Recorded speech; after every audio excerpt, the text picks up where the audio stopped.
Hi everyone, welcome to my pre-recorded Mental Health State of the Industry Past, Present, and Future GDC talk for 2020. My name is Crevoshay. I'm the Executive Director of Take This, which is a mental health organization that serves the game industry and the game community. Our vision is a game community that welcomes and supports people experiencing mental health challenges and that recognizes the humanity and mental health of game creators. In addition to being the executive director of Take This, I'm also proud mom to a newly minted 9-year-old and the wife of a game studio executive, a small indie studio.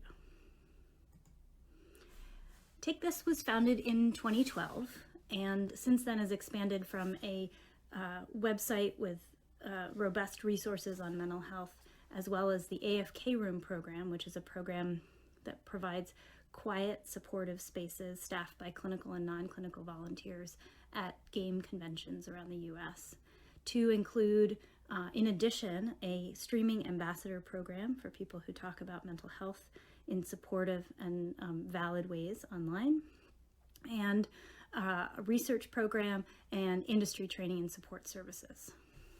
And really, at our root, we exist as an advocacy organization to reassure people that it's okay to not be okay. It is totally normal to experience mental health challenges or mental health diagnoses, and it's totally okay for that to be hard. One of the things I talk about all the time is the fact that I myself go to see a therapist on a regular basis, on a weekly basis, because life is complicated and we have challenges and it's okay to seek support for them. There may be lots of ways you can seek support. There may be lots of tools you have at your disposal, but it's okay to not be okay. And in fact, it's really common.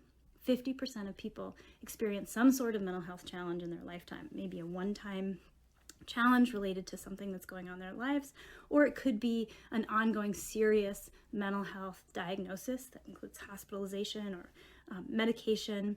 There's so many different ways that mental illness and mental health challenges affect people, and it's really common. That said, the stigma of mental health challenges and mental illness is real. And that means that a lot of people go untreated and unsupported, and the costs are really high. And in the game industry, there are specific cultural norms and challenges that make it hard to address and equally as important. And that's what we're going to talk about today. First, I'd like to touch on why. Why does it matter? Why do we care? And why should the game industry in particular pay attention to this? There are great benefits to good mental health practice and mental well-being inside game studios. We know from research that mental wellness creates conditions for more creativity, more diversity, and more stability among people, among diversity, and a more experienced workforce, people who stay employed and who have the tools and the energy to contribute in constructive and wise ways. We want better games, we want a broader audience, and we want a more experienced workforce.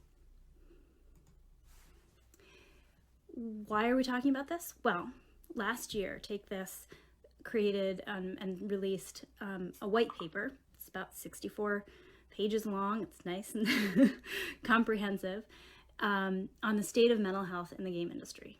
And to probably no one's surprise, we covered 3 main areas of concern: job stress and instability, community interaction and harassment, and diversity and inclusion.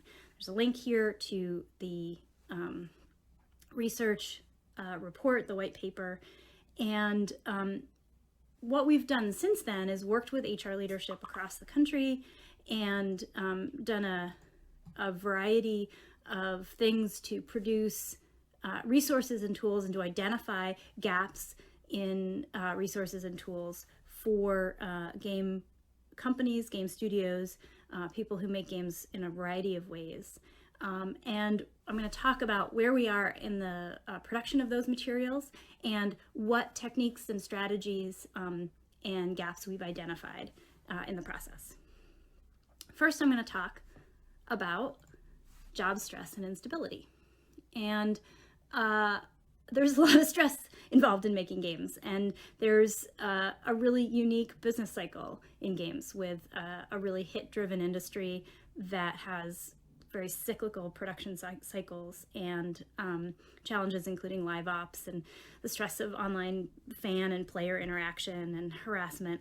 And, you know, this is stressful. I don't want to downplay it, but there are ways to mitigate these stressors and to provide support for people who make games in a variety of contexts. We know from research that burnout is a major problem, and that some of the specific environmental factors involved in making games, including uncertainty, job instability, long working hours, a lack of autonomy, contribute directly to burnout. And burnout is costly because people stop working and they get exhausted and they don't feel like they have a reason to contribute. And burnout is also tied really to a lot of the ways, the myths we have about how games must or should be made. And so I want to talk directly about these myths and start to dismantle them. And, you know, to be honest, we have made some progress. We have made some progress in terms of dismantling these cultural myths in games, but they still persist, and they still frame a lot of the way that we think about how games are made. They're not givens. But they do persist. And one of them is secrecy, obviously. And this is this idea that we can't talk about what we make, and we can't talk about what we have done, especially when it comes to canceled projects or games that haven't been a success, or proprietary technologies and ideas. And that means that a lot of people who make games have trouble being able to talk about what their skills are and what their experience is.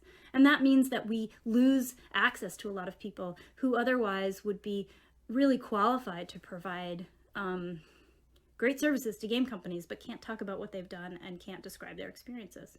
And we have this really unfortunate myth about a disposable workforce, that there are hundreds of thousands of people who would gladly take your place or the place of somebody who works for you. And so you don't need to invest a lot of money in keeping and supporting the people who do work there. And then you lose people who have skills and experience, and you treat them badly. And in the process, probably don't get their best work out of them. And then there's this idea of passion and auteurs. Passion being the idea that you can do anything in service of passion, and it's okay because it means you care about the game. But when you use passion in that way and you kind of weaponize it, you end up abusing yourself and others, and using it as an excuse to do careless and uncomfortable and inappropriate things. And so passion is a really dangerous myth for the reason behind why we make games and for the reason behind choices around work environment and expectations. I've touched on this a little bit. Why are these myths harmful? Well, we know that in general, crunch does not produce better games. You don't get better work out of people when they've been working 50 or 60 hours a week.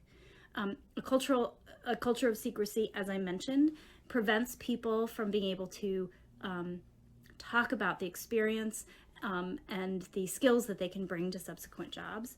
And when people are passionate, they have a harder time separating from work. So when you use a culture of passion or a myth of passion in talking to your employees, you're setting them up for an uncomfortable and challenging separation. If a game gets canceled or shelved, if there is a company closure or layoffs, that's really much harder on people if they've been connected emotionally in this way through this concept of passion.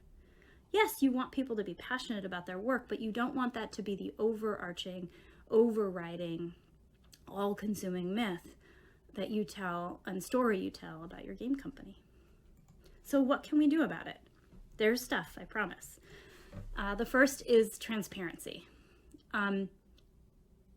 When you trust your employees and you give them, demonstrate respect of them by sharing things that may be confidential or proprietary with them. You instill in them confidence that you care about them, and you demonstrate that you expect them to be engaged and active members of your workforce. Transparency goes both ways. And by sharing numbers, sharing financials, describing effectively where you're at as a company in ways that feel appropriate and not threatening or scary, when you are clear about career paths and work expectations and performance reviews, when you provide people with an opportunity to be engaged in planning processes, when you provide people with access to matrix reporting, which means reporting not just to a game director, but also maybe to an art director, so that they have access to multiple members of a leadership team and don't get left out when a game or a project is canceled. And then formal communication channels. Make sure people have access to you as a leader, and then here I'm speaking to leaders and to managers. Give people formal and clear opportunities to ask questions and to know that they can receive answers. And finally, emphasis on soft skills development. So this means communication skills, teamwork skills, the ability to receive and give feedback in appropriate ways. Soft skills make teams work, period, full stop. They're really, really important. And when you hire and promote and manage people in terms of their soft skills, you enable the company to develop and maintain those competencies across the board. Second area I want to talk about, project planning and management. Do the work, be really clear, understand what your capacity is. Take the time to plan, to review your plans, to fix your plans, and to honestly assess what you can do and where you're at and what the problems are. And finally, allow people to make mistakes and to try to fix them. We are human, we will make mistakes. I somehow have Slack running on my computer even though I turned it off. That's a mistake I made. I'll own it. We need to allow people to make mistakes and give them the space to fix them. And we need to allow the company to make mistakes and give ourselves the space to fix them. Finally, and this is where Take This really shines and where we come into the equation, mental health training, literacy around what it means to be respectful and appropriate and set good boundaries. At its root, mental health literacy and mental health support and mental wellness in the workplace are about maintaining good boundaries. That may sound like common sense, but it turns out it's hard to do. Parenting requires good boundaries. I am a parent, and I find good boundaries in parenting pretty hard. And so I go to therapy and I read books and I seek out resources because it turns out I need to learn those things. And we need to learn those in a business context as well. And so a lot of mental health literacy and training in workplaces is about the boundaries we set and how and why and we maintain them. And this is the way we approach that. Finally, we see that there are some industry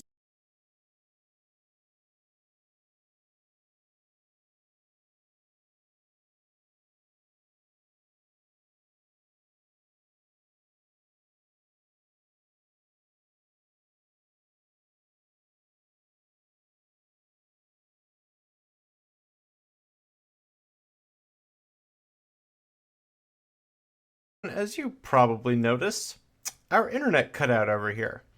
We are going to resume the Eve's talk from where we left off, and then what I'm going to do is I'm going to look for a window later in our schedule to let the whole thing run in its entirety so that Eve gets, full 30 minutes of airtime. Sorry about that. We are double checking our backup methods to make sure that the later presentations of Day of the Devs and our awards go off without a hitch, or at least if there is a hitch, we have a backup that can get up a lot faster. Thank you all for bearing with us. And describe their skills, which are probably substantial, in a different context. We want people not to feel like they're going to be high and dry, and we want people to understand that there's options out there for them, because there's nothing worse than feeling like you're without options. And the second aspect of this kind of industry-wide approach that I'm taking and that Take This is taking is, how do we provide support to leaders? Culture change in companies starts at the top, full stop. And leaders need support for that, especially because leadership can be very lonely.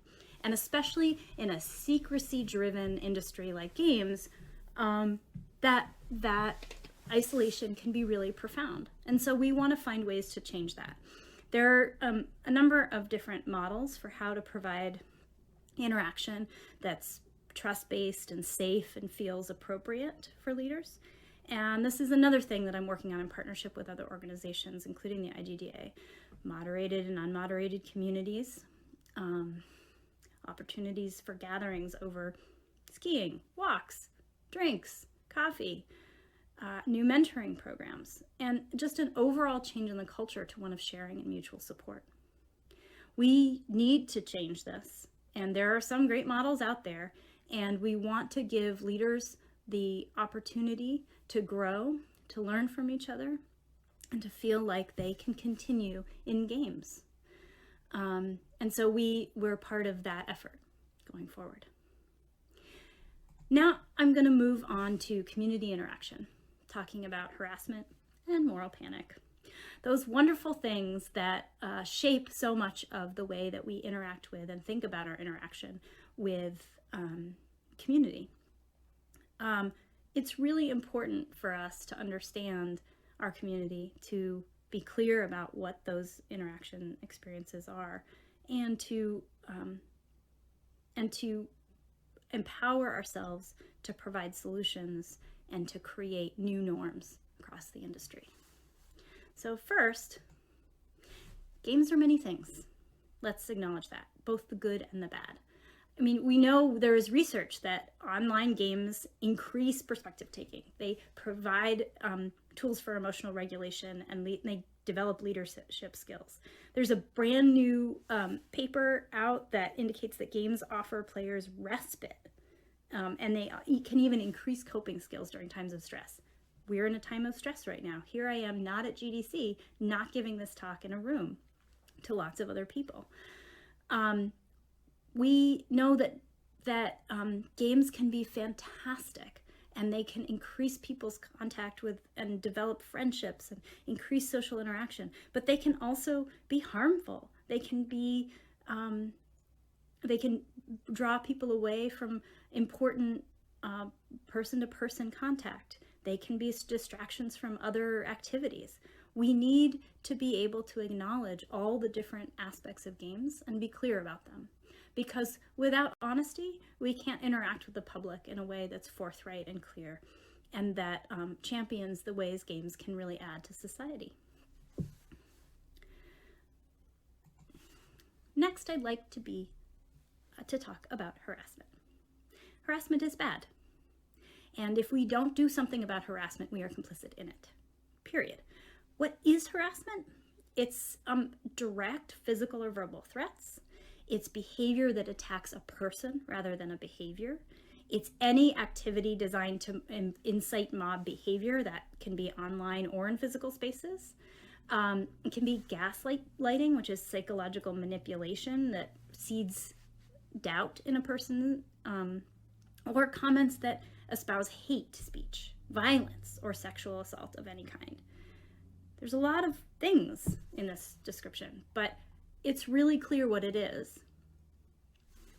Still, it sometimes can be hard to identify the line between an obnoxious person and someone who's a harasser. And harassment is often not something we discuss publicly. We talk about it in whisper networks. We quietly talk about it behind closed doors. And it isn't always recognized by law enforcement as such. And so we need a lot of tools to help protect ourselves and to change the way we understand and give space for harassment. What are those tools? Training and enforcement. In companies, we need to have better training on how to understand and recognize abuse and how to respond to it, how to support people, how to who have experienced harassment, how to change the behavior or remove people who have perpetrated harassment. We need really strong managers and leaders who understand and are very clear about the dangers of harassment and the impact of it. And in-person gatherings at conventions, we need to remove opportunities for harassment, period. And online, we need to do the same thing. We need to remove opportunities for harassment. We need to create zero tolerance harassment policies. One of the ways we do that, I'm going to jump ahead here, is good social media and community policy. We need zero tolerance harassment policies and tools, period, full stop. There is a way to enforce zero harassment policies online, and we need to be doing it across the entire industry immediately. We need to design communities for positivity, create spaces that reinforce positive social interaction. There's lots of information, tools, research, etc., available on how to do this effectively and consistently. We need to empower moderators to do that on a regular and ongoing basis, give them the tools, the training, and the flexibility to do so. We need to support people who use their personal brands for promotion of corporate brands and events and games and IPs. We need to document and use de-escalation procedures for a variety of harassment contexts, and the industry needs third-party arbitration at some point soon. And this is trusted third parties that are able to investigate harassment claims and pursue clear, public, and appropriate reparation and remedies. And finally, we need debrief processes. So people experience harassment, companies experience harassment when a game launch goes bad or when there's an announcement that doesn't meet expectations. And we need to acknowledge the trauma and the experience that creates, and we need to debrief it and support people in companies who have those experiences. And finally, and then I'll go back here, we need good representation of mental illness and mental health challenges in games so that people understand and can start to internalize representations of mental illness that aren't stigmatized, that are supportive and validating, and that are complex. And that way, we can provide people who need support with good models from the games themselves, from the games that they play, and the tropes that they consume. But mostly, we got to get stuff offline. That's really just the gist of it. People need to stop harassing in public spaces, and people need to stop responding to harassment in public online spaces. Once it gets offline, it loses its steam. So that's community interaction, the nice parts. And now we're going to move on to diversity and inclusion. Then there's both a business case for diversity and there's a moral case for diversity and inclusion. And what we've seen is that the industry is making strides, some in greater diversity in hiring and recruitment, but that retention is a challenge, that the ongoing support of people who come into games who don't look like the prototypical game maker is the challenging part. And as an illustration of that, I'll take this definition, this quote from the GDC State of the Industry report from this year. and I'll read it out loud. Even when talking about the disproportionate number of women working in gaming, higher-ups seem to be a little nervous about openly admitting some of the reasons why there might be such hostility directed towards women in gaming. I think many individuals still think that if they are generally liberal-minded, socially conscious individuals, diversity just happens because they're not worried about it.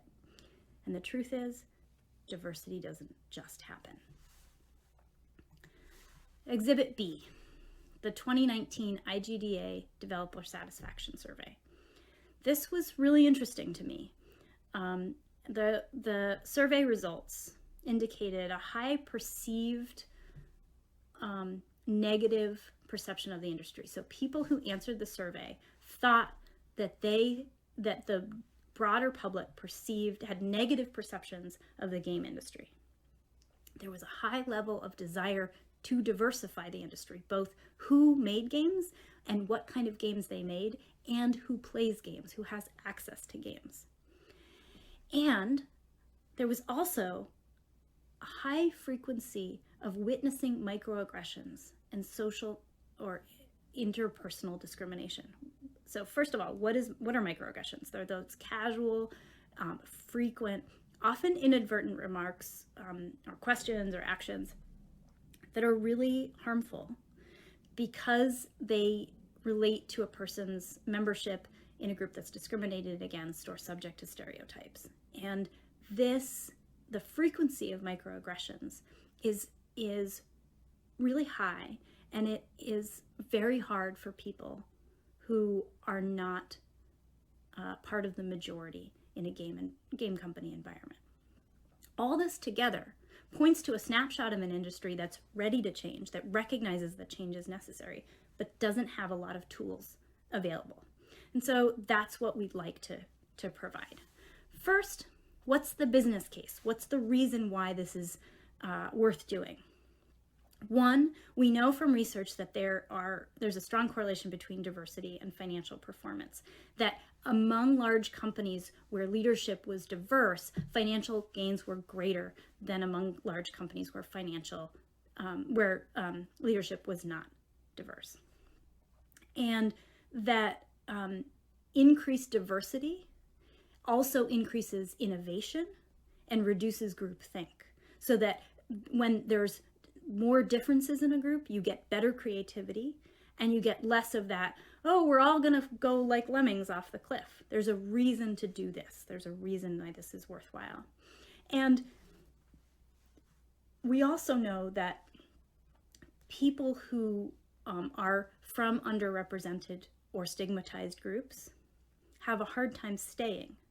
So when we talk about the importance of inclusion, the importance of providing support to people who need it in game environments in order to maintain diversity, it's worth it because it's costly to lose them. Replacement is more costly than retention. 50 to 60% of direct costs, 90 to 200% of indirect costs. That's the increase in costs based on replacing an employee who leaves. And we also know that among people from underrepresented or discriminated groups, burnout is higher, loss of self-efficacy is higher, and incidences of absenteeism and presenteeism are higher. And that means that if we don't address those, we're gonna lose productivity. We're gonna lose the benefit of those employees. So it's really important to pay attention both to the diversity in recruitment and hiring, and to diversity in terms of inclusion and ongoing support. So let's stop. What is diversity? Diversity is a lot of different things. And we talk about it in terms of gender, race, ethnicity, sexuality, gender identity, how you represent in your body, neurostatus. Are you neurodiverse? Do you have autism, for example? Mental health status. Do you have an experience of a mental health diagnosis or challenge? Ability or disability. Do you have a physical or a disability of some sort that makes it harder to show up in a conventional way? Do you have a different religion than the majority in the place in which you work? And there are many other ways in which diversity shows up. Socioeconomic status, country or state or of origin. There's so many different ways in which we show up. And we need to recognize that. What are the tools to supporting all those people in all those different ways that we show up? Recruitment, good recruitment, I've mentioned that. Training to support people, and leadership. I've said this before in this talk, and it's absolutely essential. Leadership sets the tone for everything. And if you can truly, as a leader, embrace and understand the breadth of your game audience, embrace nuance, ambiguity, and the possibility of being wrong, and truly be quiet and let other people's voices be the loudest ones in the room and the truest ones in the room, then you will have accomplished what you need to do in terms of leadership. It's hard work. It comes with a lot of potential pitfalls. It is scary because it requires personal growth, personal reflection, and humility. And I say this from my personal perspective. I don't want to downplay how hard it is, but I also don't want to downplay how important it is. It is essential because with diversity, we have access to amazing skill, amazing talent, and so many more people. And we can bring and celebrate games with so many more people. Diversity and inclusion work is hard, but it is essential. And with courage, I promise you can do it. And on that note, I want to thank you for coming to my GDC talk this year. If you would like more information, you can go to takethis.org. Our mental health resources page, which includes resources on crisis hotlines, warm lines, if you just need someone to talk to today, and other resources on finding a good therapist or finding other ways to get support for yourself or for your friends and coworkers and family members. Go to takethis.org/mental health resources. And thank you for coming. Have a great evening.